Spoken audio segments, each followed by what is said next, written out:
rise up, brothers and sisters, boys and girls, kings and queens, friends, frenemies, and you agents. My name is Brother Marley, and this is the Senegambi One channel.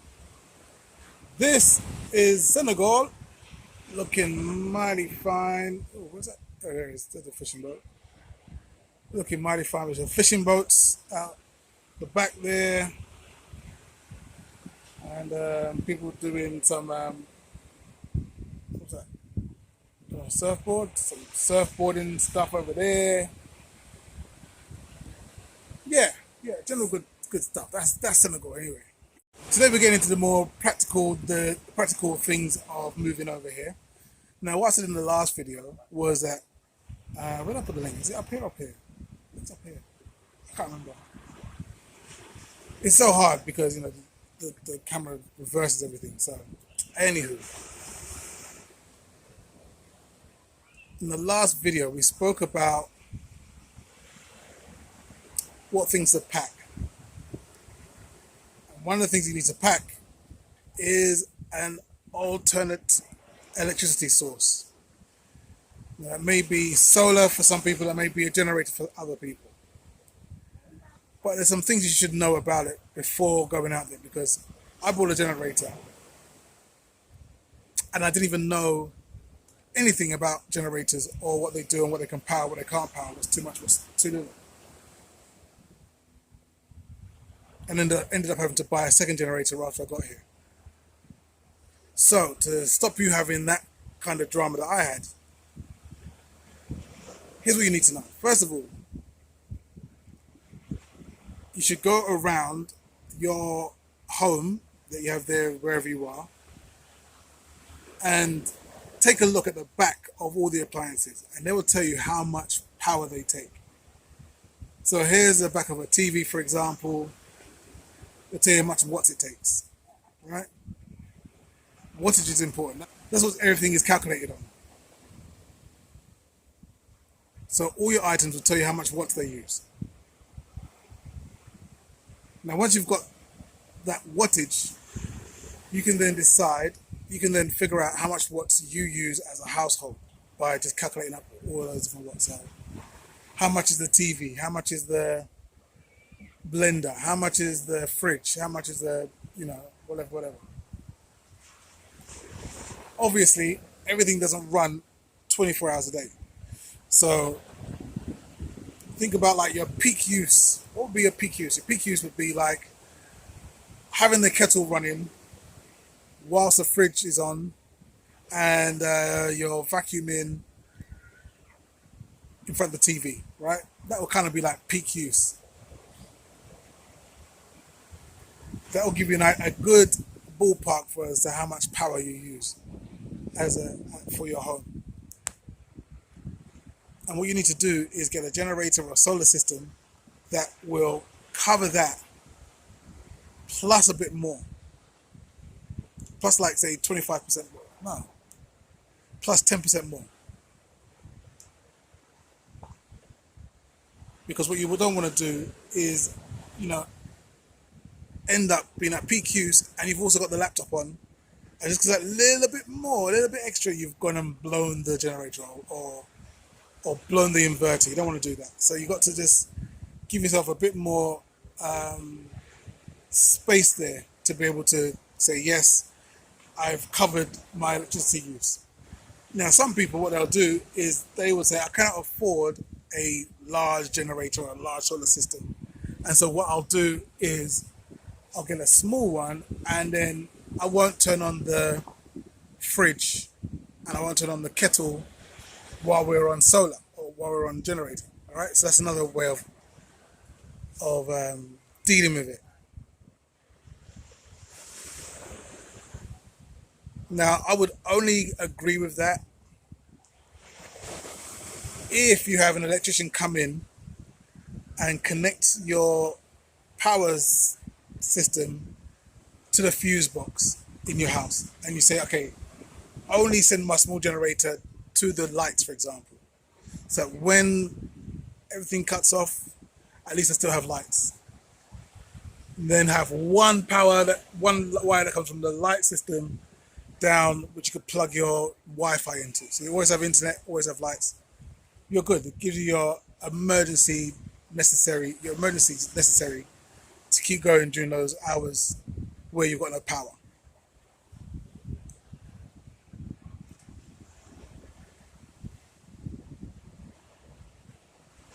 Now you'll also need two other things. You need an inverter and an AVR. The AVR stands for automatic voltage regulator. So what you'll find is, I found this in Gambia. I haven't found this in Senegal. I found this in Gambia particularly, where the power goes in and out, in and out, in and out. And it may not even be like a surge. It may not even be like too much power. Just the fact that it's not constant will ruin your fridge. Like the compressor at the back of the fridge doesn't like power that doesn't seem to have any consistency to it. It will ruin your TV as well. Like, it blew up one of my televisions, which made me cry. So you need an AVR to keep your energy consistent. Remember AVR if you are buying a generator, because a lot of them will say AVR inbuilt, and my generator was more reliable. The power coming out of the generator is more reliable than what's coming from the network, right? So bear that in mind as well. You need an AVR. So an AVR is a box that you can get. You have different sizes for depending on how much power you're using. So you get an AVR, you plug your fridge into that, get another one and plug your TV into that. So as long as you have those two appliances plugged into AVRs, then you are cool. You're cool in the gang. The other box is a step down. Now the step down, I don't know if that's an official term. That's the term they use in Gambia. So there may be some other more scientific word that they use. But basically what it's for is for people who have American products that use 115 volts. Yeah, 115 volts, who use 115 volts for their items. And what's being pumped out over here in Africa, because of their allegiance to Europe, is usually 240 or 220 volts. So that's way too much power to be going through for an item that's only looking for 115. But even if you are from the States, check the back of your appliance, because especially TVs, for example, they can handle 220, 240 volts. Check the back and look at what the power thing says. It will say 242, 115, for example. And you'll be cool in the gang with that one.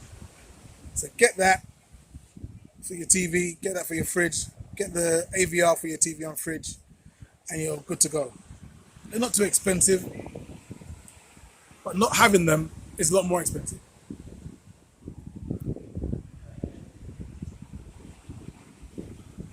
Let me give you an example. Okay, so look at this picture, right?